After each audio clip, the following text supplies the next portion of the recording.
Avui és un dia especial perquè hem vingut a fer aquesta visita de més o menys l'equador de les obres. Ara ens comentaven que avança el ritme d'obra tal com està plantejat. Sí que és veritat que en aquest tipus d'obres sempre poden sortir coses que no s'esperaven, però no ha sigut el cas i, per tant, el ritme és molt bo i estem aproximadament al 50% de la planificació de l'obra. Es pot valorar que veiem tota l'estructura que està ja resolta, que hi ha un canvi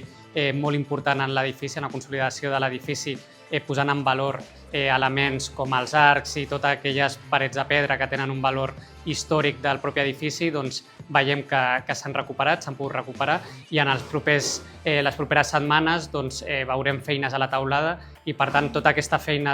d'estructura i envolupant de l'edifici estarà resolta i després quedarà tota la feina de dins per poder adaptar i finalitzar aquest edifici. Quan vam aprovar el projecte ja s'intuïa la creació d'espais que anteriorment l'edifici era un edifici fosc i, tot i mantenir la seva essència,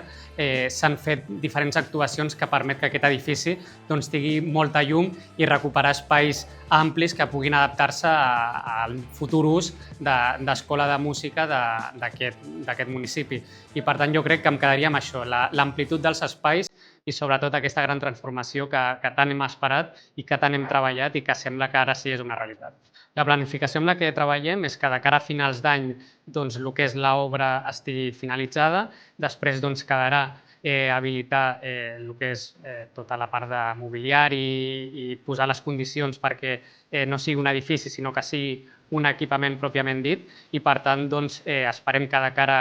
a mitjans de l'any que ve, del 2026, puguem obrir aquest edifici i que sigui